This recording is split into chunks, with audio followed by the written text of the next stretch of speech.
Parce que 2016 nous avait bien gâté côté film de science-fiction et parce que 2017 est déjà bien entamé, il est plus que temps de faire un tour d'horizon de ce qui nous attend cette année dans les salles obscures. En perspective, essentiellement des suites de franchises et des adaptations. Pour commencer, un film dont la date de sortie n'est pas encore précisée, The Circle, avec notamment Emma Watson et Tom Hanks. Le film présente un futur proche, étrangement familier, avec une intrigue axée sur les réseaux sociaux, la vie privée sur le net et les dangers que représentent les grandes organisations commerciales à l'heure du numérique. Ghost in the Shell. Masamune Shirow avait créé la bande dessinée culte transposée en animé par Mamoru Oshii. Plus tard, plusieurs séries télévisées ont fait leur apparition et à présent le film avec dans le rôle de Kusanagi, Scarlett Johansson. Le film semble reprendre d'assez près la trame narrative du premier animé sorti en 1995. Il semble toutefois que l'on s'intéresse un peu plus au personnage principal d'une manière encore différente de ce qu'avait proposé le manga original. Life, origine inconnue. Huis clos se déroulant à bord d'une station spatiale internationale qui réceptionne le premier échantillon d'une vie extraterrestre. En général, ces deux éléments réunis dans un film impliquent de sacrés ennuis pour les membres d'équipage.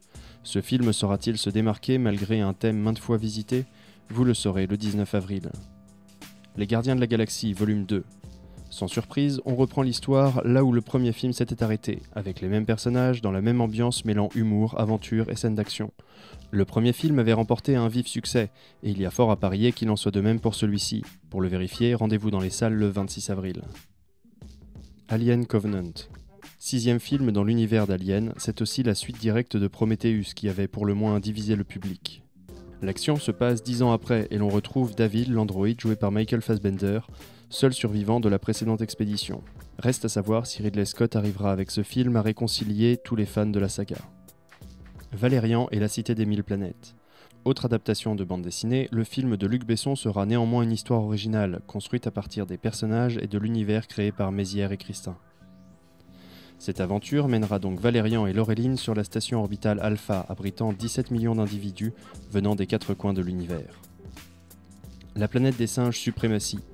Pierre Boulle avait imaginé un monde où les singes surpassaient les hommes en tout point, et le livre a été plusieurs fois adapté au cinéma et à la télévision. La planète des singes Suprématie pourrait bien être l'épisode final de cette série de films, initiée en 2011 avec La planète des singes Origine. Blade Runner 2049.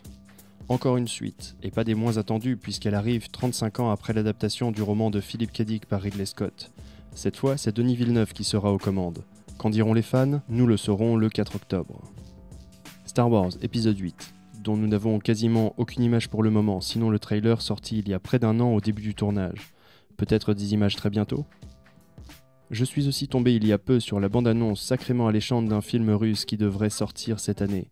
Néanmoins, je n'ai pas trouvé de date précise et le site IMDb le considère toujours en développement. Il faudra donc peut-être encore patienter avant de le voir débarquer sur nos écrans. Le film que vous attendez le plus fait partie de cette liste ? N'hésitez pas à me le signaler en commentaire. Vous pouvez aussi vous abonner à la chaîne et à la page Facebook pour ne pas manquer les prochaines vidéos. D'ici là, prenez soin de votre imaginaire.